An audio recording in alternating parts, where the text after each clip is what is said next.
Let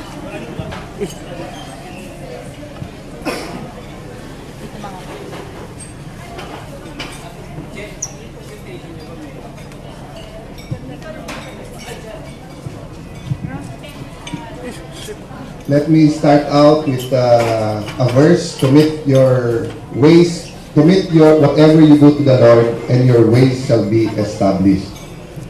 Siguro magandang way to start the new year at sa mga Chinese, sa Chinese New Year. Kay Mean, sa inyong birthday, happy birthday. Ito po ang ating annual New Year thank you, which I've been doing since 2007, since I became a senator. And instead of a presentation or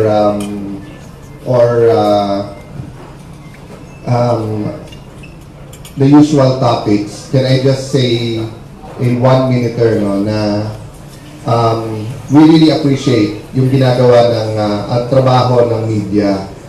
Having said that, ang bawat administrasyon all around the world ay parating may honeymoon period.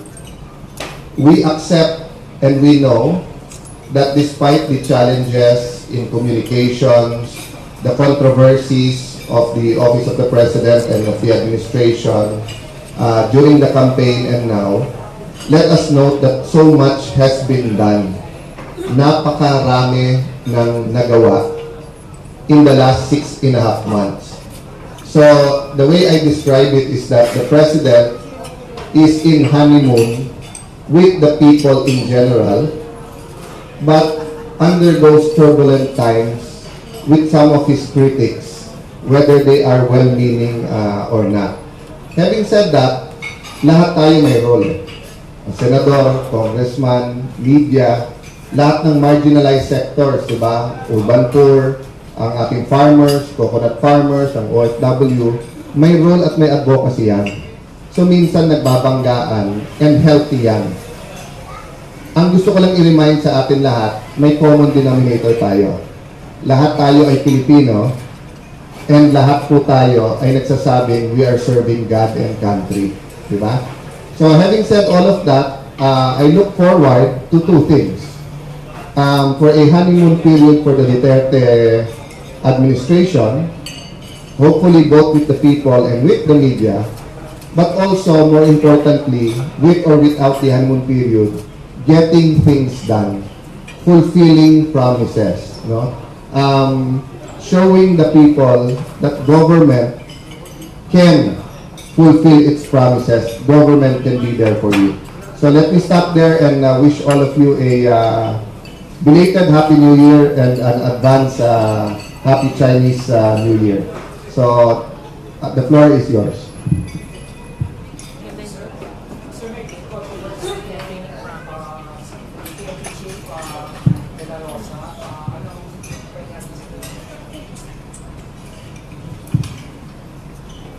Well, unang-una, nung binasa ko yung kanyang reaction na natutunaw siya sa hiya na dun sa Camp Crame nangyari, I appreciated his gesture. I appreciated his statement or yung mea culpa na tinatanggap niya na yung responsibility.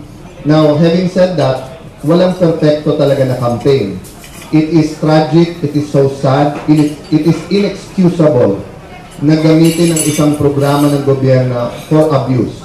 No? Whether it's a tax program to collect taxes and then manghihingi ka, whether it's a program na linisin ang environment and then manghihingi ka lang para hindi ipasara yung isang lugar, or whether it is in the drive against drugs na in the guise na tinatanggal mo ang droga, manghihingi ka, tapos papatay ka pa.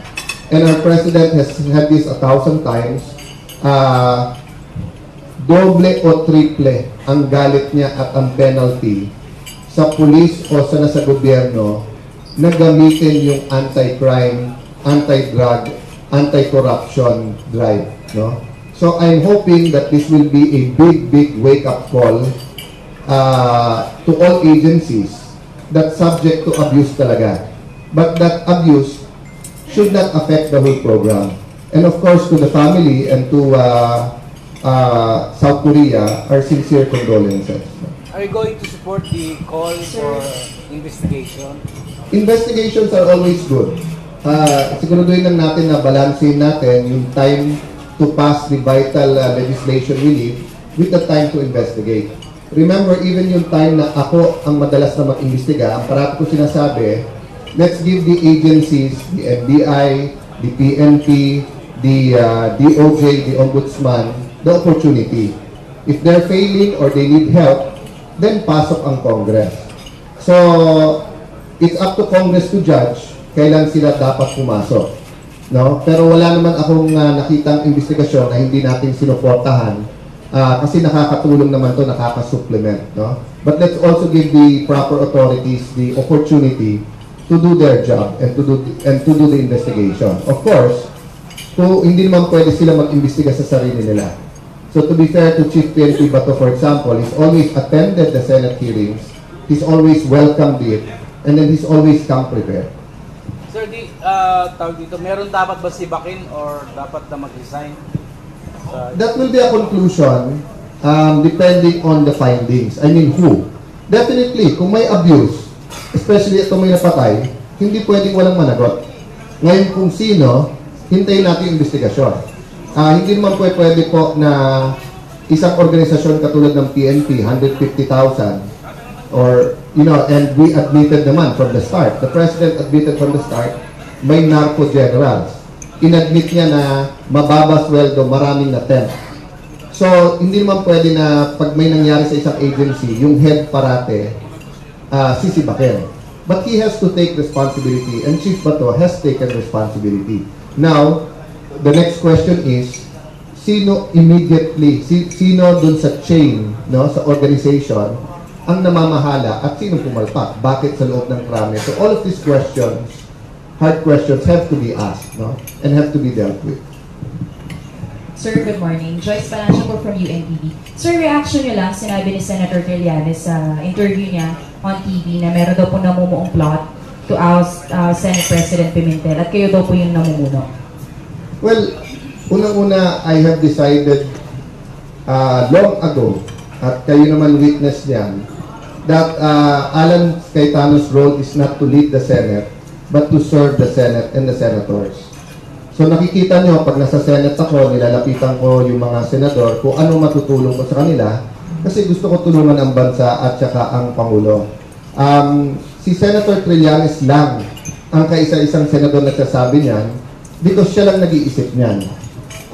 I was in the palace last week, and I told the President about my conversation with Senate President Coco Pimentel.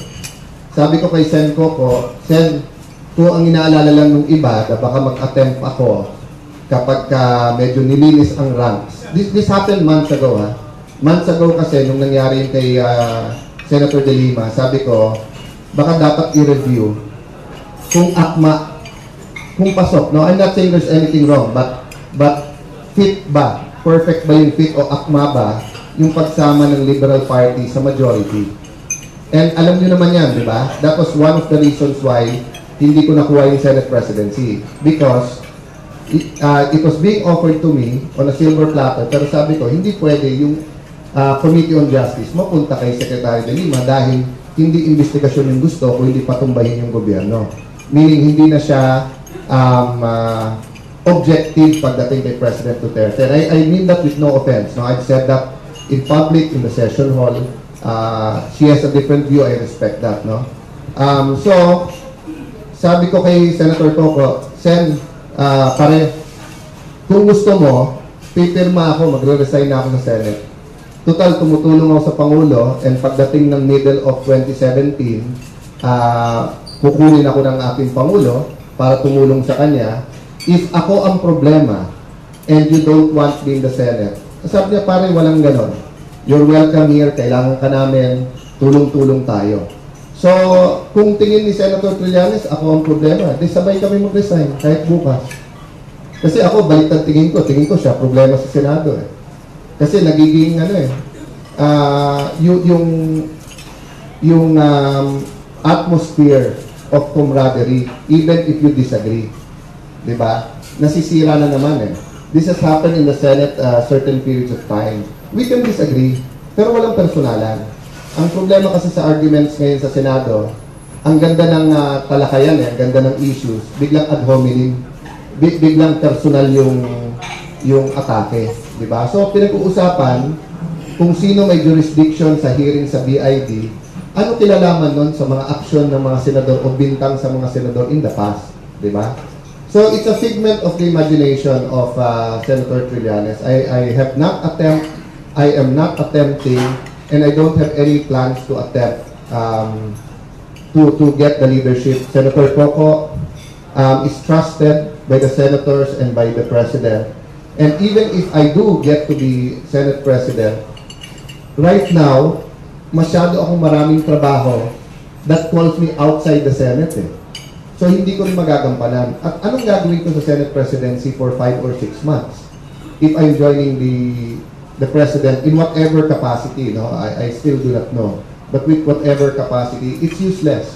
Sisirain ko lang pangalan ko kasi wala akong magagawa within 5 months. I wanted it when I thought I had 12 months, no? So, expect weekly intrigues from Senator Trillanes because that is his calling nowadays. But I wish him a Happy New Year, and I hope he finds, something very productive to contribute or to do in this administration rather than creating intrigues. Pero sir, are you personally satisfied with his performance as Senate President? People always want more. Kahit ako yung nandyan, gusto nila mas mabilis lahat ng kailangan natin ipasa. Pero in so short a period, maraming nagawa ang ating Pangulo at sinusuportahan. And the Senate, I think, is moving. Now, there are some controversies nga because nga, nagvo-vote pa rin as a block ang LP. Yung actions minsan, it borders between constructive criticisms and wanting to do away with the Duterte administration. So, is Senator Coco doing a good job? Yes. Is he perfect? No. And even if I was Senate President, I also won't be perfect. No? So there's no unang-una, why judge him only after 6-7 months? 'Di ba? Alam naman natin legislation na takes time, 'di ba? So you can get a Bible now and I can tell you and look you in the eyes, there's no attempt. I'm not talking to anyone about that. In fact, that's one of the reasons why I'm not active sa caucuses, 'di ba? Because I want to give them the full benefit of the doubt. I want to give them the full support. So sila na mag-decide. Supporta na lang ako. Number 2, I cannot see the point of having a caucus na nandun yung mga tao na gusto magpatumba ng gobyerno mo. Diba? I'm not referring to the whole LP block. Ha? And when we talk about the LPs, we have to talk about them not as a block, but individually. Kasi iba-iba yan. Meron talagang yun lang ang prinsipyo. Meron supportive sa ganitong issue, pero hindi. Pero meron talaga na lahat ng gawin ni President Duterte mali sa kanyang pananaw. 1 or 2 lang yon. The rest naman nadadala. But then, they end up voting as a block, which for me is a problem. But I'm not being noisy about it because it's up to the majority as a whole how to deal with it. Sir, sabi niyo kanina may problema kay si Senator Trillanes ang problema. Ano yung problema niya, sir? Ang problema, nawala yung constructive sa constructive criticism. Panay intriga na lang. Diba?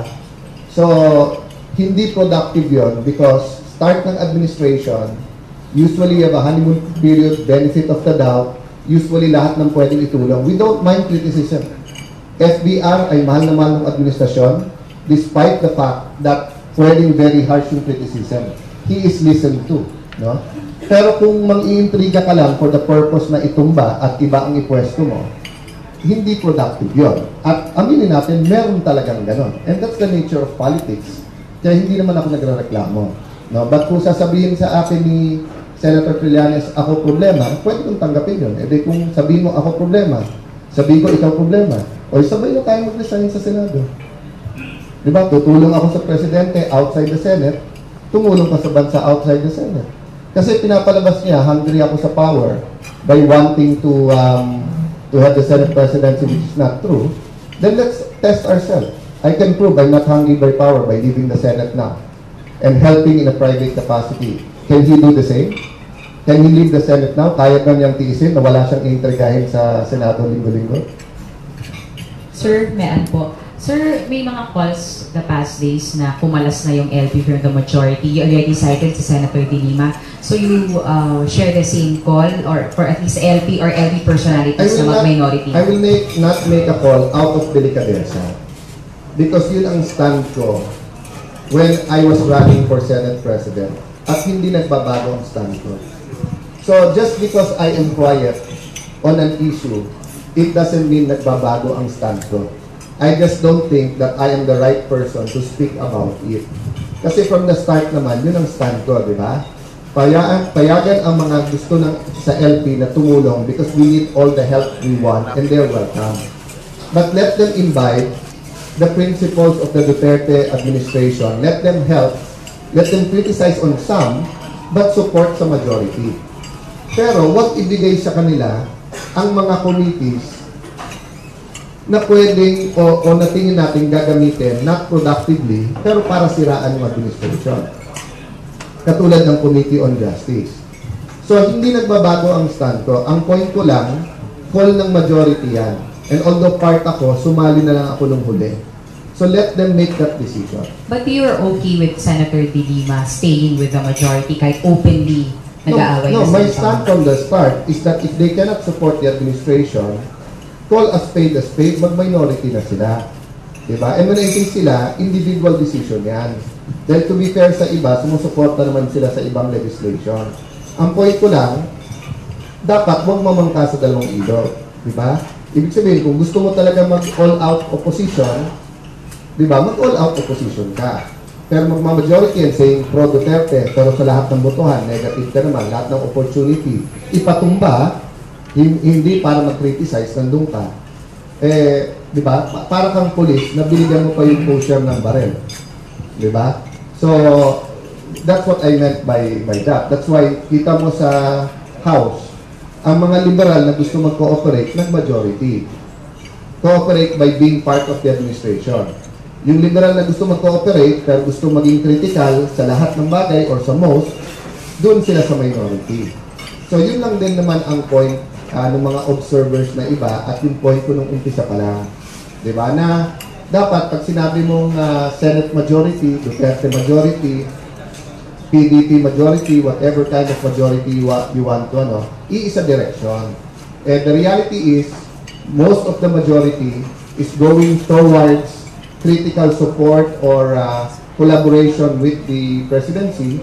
Pero yung iba, sila din ang plotters against the Duterte administration.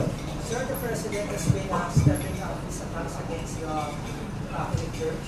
What do you say to that? I don't think the President is stepping up his attacks against anyone or anything except against the drug lords. He's just, yun lang talaga ang style niya pag tinatanong siya or may context. That's the way he responds. It's like President Trump, no? Ngayon may controversy kasi yung ilang Democrats nagsabi hindi mag-a-attend. So in-expect ng Democrats, he'll reach out and say na hindi, importante kayo, sumama kayo dito. But nagulat sila nung sinabi niya, good, hindi kayo mag-attend, kailangan ko yung additional seats eh. So, si Presidente, ganun siya mag-argue eh. He pushes the ideas eh, diba? So, you know, I don't think he was talking personally to individual priests nung sinabi niya, tikman niyo kaya shabu. Meaning, it is something he would say to anyone. Nagkataon lang that the church was speaking and certain spokesmen of the church were speaking as bishops and priests. But yung respect to the institution, respect to the individuals is there, no? Except that as an institution, binira siya. So, remember that yun ang problema sa presidency. It's a one-man institution. The office of the president is basically the president. Samantalang the Catholic Church, although represented by the Pope, is formed by the different nuns, priests, lay persons, bishops, no? Ganun din halimbawa yung ibang mga organization na nakakabangga ng Pangulo, halimbawa, human rights groups. Almost everyone, even in this room, I consider myself a human rights advocate. Pero the way the President says it, kayong mga sa human rights, di ba? That's why what we're saying is that, you know, there is a need for some sort of different framework or understanding, no, when the president and the different sectors nagkakabanggaan. But it's healthy. Let's just not wag lang mag-escalate or bumaba sa personalan. Sir, good afternoon. Ivy po from CNN Philippines. I just had to ask this for a co-reporter. We know you have since opposed the 5-6 lending scheme. Yes. Now, may we know po your reaction on Secretary Aguirre's remarks that Indians doing 5-6 business can be arrested immediately without a warrant? Well, as you know, kung si President Duterte matagal niya nang nilalabanan ang usury o 5-6 sa Davao. Ako, 2012-2013, sa pag-iikot ko sa Pilipinas, nakita ko, pinakamataas na bundok, pinakamababang valley, pinaka-isolated na isla sa ating bansa, may 5-6. And to be fair to our Indian nationals, Indian brothers and sisters, hindi lang naman Indians, di ba? Iba-iba, no? So we have a comprehensive approach. The Duterte administration has a comprehensive approach. Together with Secretary Lopez, and I think pinost ko ni Secretary Lopez sa kanyang Facebook, we met with the BSP, Land Bank, and meron po tayong 5 malalaking NGOs all over the Philippines na nagpapautang. Ang problema yung kapital at kung maabot nilang lahat, no? And they're lending in napakababa, I think baka 6% a year eh. So 0.5% a month or anywhere between 0.5% a month to 3%. Yung 5-6 is 20%. Actually more eh, kasi you start paying from day 1 not at the end. Sa buong Pilipinas, it can be 30, 40, or 60 days yung 5-6. No?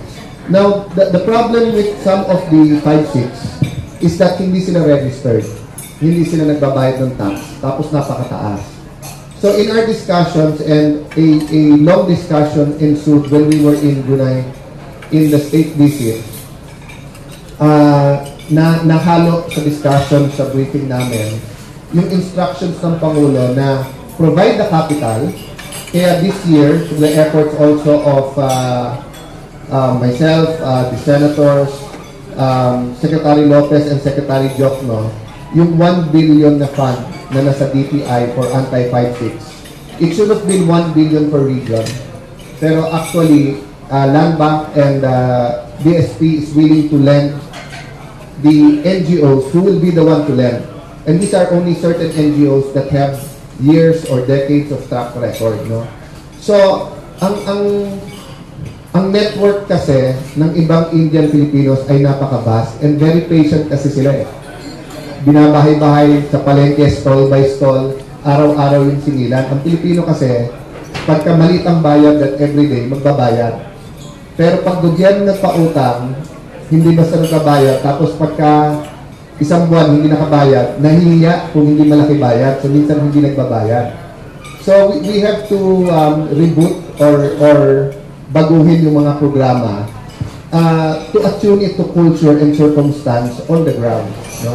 I myself have helped or have helped 100 existing entrepreneurial or micro entrepreneurs, tricycle drivers, jeepney drivers, vendors, have their own microfinance. No?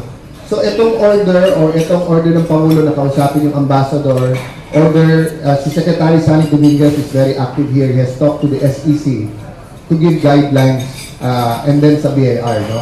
So, there's no conflict. Ang sinasabi lang ng ating Pangulo, follow the law. So, whether Filipino ka or foreigner, kung nagpapautang ka, make sure registered ka. Make sure nagbabayad ng taxes. Kasi kung hindi, subject to arrest ka talaga because you're violating the law. No? Having said that, we have to approach the problem with market forces.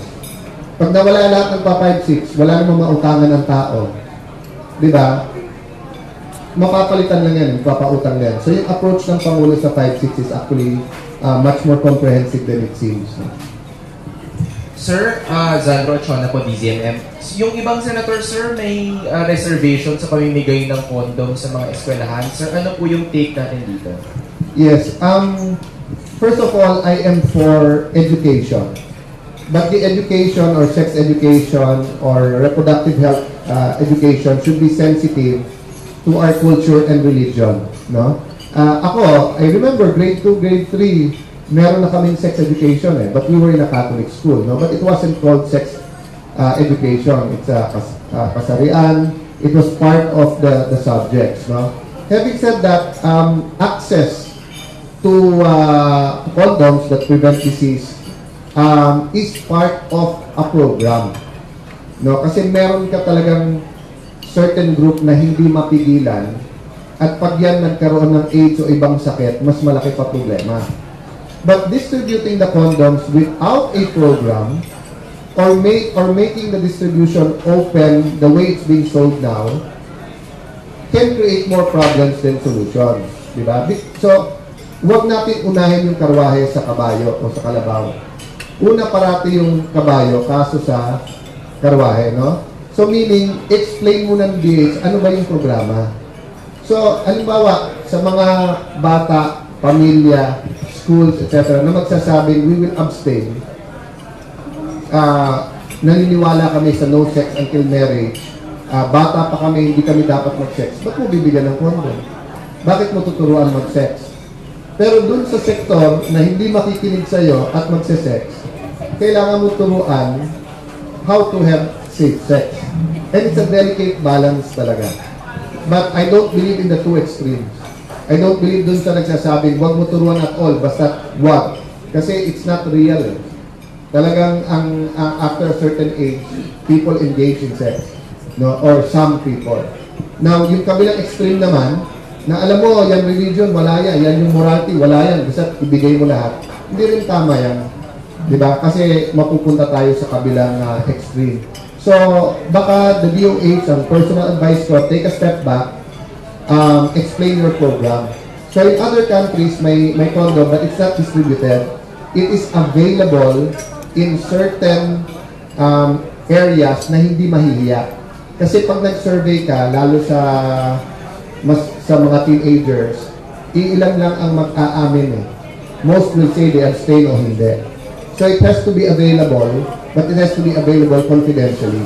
And it should not be made available in a way that promotes premarital sex. Sir Selly, na-mention nyo na busy kayo sa activities outside the Senate. Part na ba yun ng preparations ninyo sa magiging bagong trabaho nyo after ng 1-year ban? Hindi ko sure, dahil ang Pangulo lang may alam kung ano talaga ibibigay niyang departamento. But part to sa pagtuturo, part to ng pagtulong ko sa kanya. So I may confirm that maybe about half or 60% ng ginagawa ko has to do then with foreign relations or with building bridges. But not all on the diplomatic side. Marami din on the economic side. Some on the IT or ICT side. So depende sa some of it are assigned, some of it I stumble upon it. Diba? Ibig sabihin yung kasi plataforma o kaya kasama kasi nung ambassador yung may ganitong technology, pinakilala. So ako nakapag-send ng maliit na memo sa Pangulo or may event na may kasama. But I'm trying more and more to work with not only the secretaries but the undersecretaries and assets of the different departments. No? So it's not in conflict with any other senator who is working with the administration. So if it is in preparation of whatever, I don't really know. Ang Pangulong may alam. Kasi malalim magplano at mag-strategize yun But kung ano man ang sabihin niya sa akin sa April or May, susundin ko naman. So wala pang initial talks or offer ang Presidente? Nung campaign, ang sinabi niya, mag-DOJ or mag-DFA ka. Noong January, sinabi niya mag-DFA ka. Ako lang naman, I'm being practical without losing my faith, di ba, na malayo pa 5 buwan pa, maraming pwedeng mangyari. Hindi mo alam yung pangangailangan ng gobyerno at that time. Hindi mo alam ang assignment ng bawat isa. Plus, I'm fully supportive of the DFA and Secretary Yasay. So, I'll wait. No? Kung sabihin ng Presidente, 2 buwan pa, o wag muna, o eto, dito. Alam naman niya capability ko, alam niya forte o kahinaan, alam naman niya na ready naman akong tumulong. Pinipilit ko na wag gustuhin kahit ano para walang disappointment at para mas madali ako makasunod sa kanya.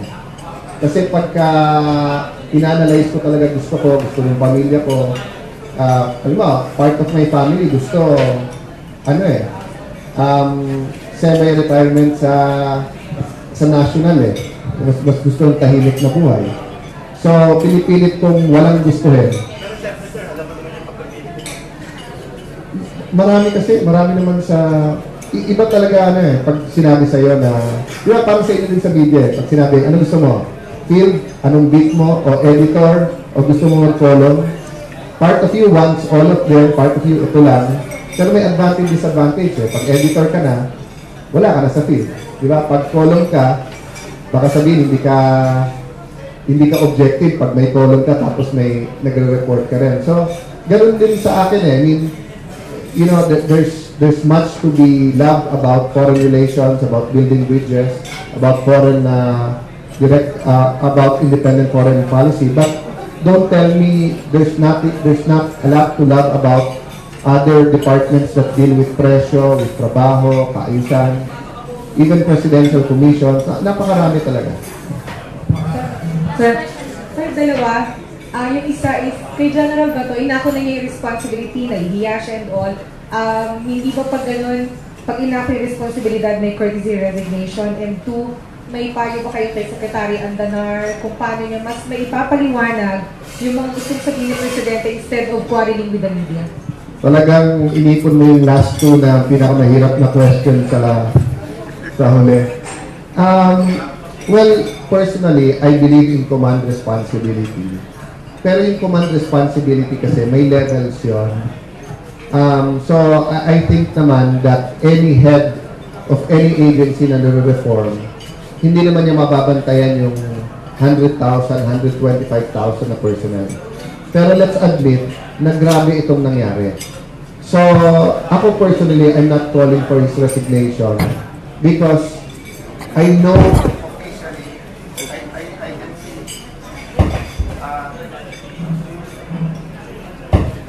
I'm not calling for his courtesy or real resignation or irrevocable resignation because I think he's doing a good job.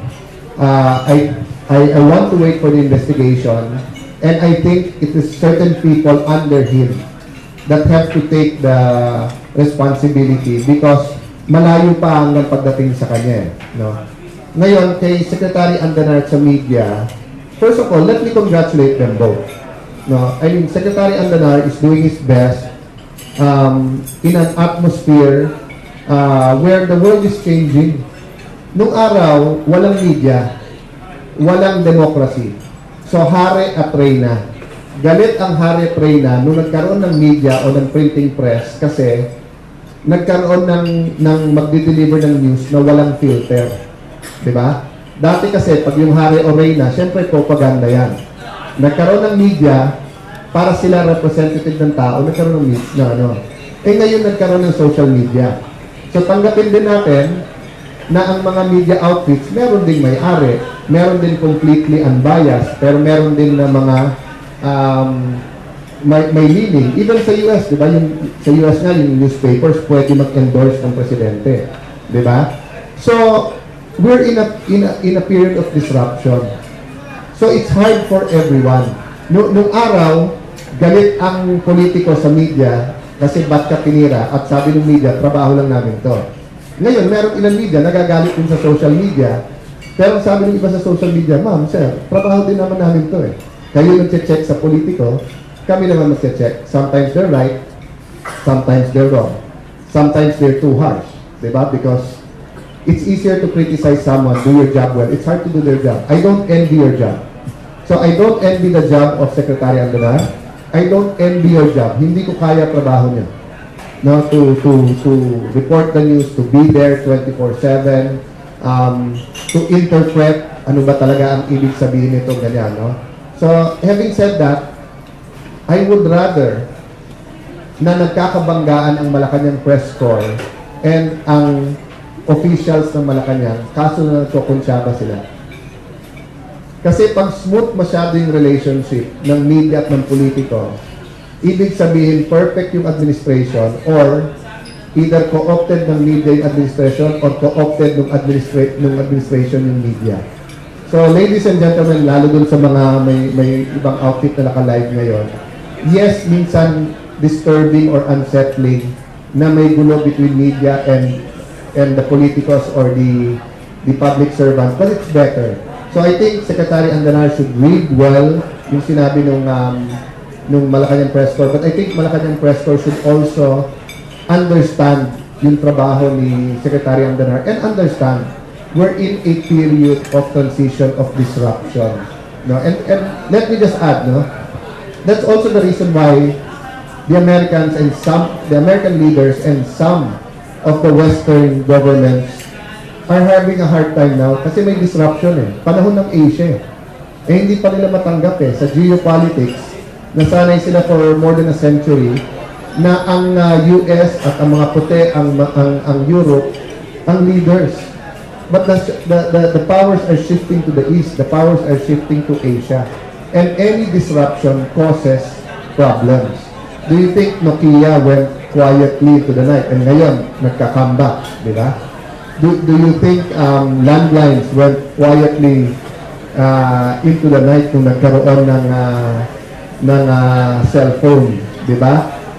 Do you think Samsung with its problems with which I was an avid fan of, yung Note, will just go quietly? No, may disruptions na nangyayari. And disruptions are good dun sa nakikinabang sa disruption. So let's say Apple, when they disrupted the music industry, when they disrupted the phone industry, it was good for them. But for their competitors, hindi. So in a friend, we are allies and friends to the US and to Europe. But in a sense, Asia is also a competitor to Europe and the US. And we're disrupting. Asia is disrupting that. But look at the recent successes of our president. The visit to China and Japan, and the visit of Prime Minister Abe here, the successive visits of high-level officials of China, of the Russian warship, of the pending trip to Russia. The president will be a special guest to some international multilateral gatherings around the world na usually hindi guest ang Pilipinas. So these are victories that we have to harness. Kasi ibig sabihin, nandyan na yung pera, nandyan yung ibibigay sa atin, but how do we make use of it, no? So continue to criticize, continue to report the news, but let's all accept na may changes that are ongoing and we just have to deal with it. So thank you everyone, Happy New Year sa inyo. God bless you. Thank you so much.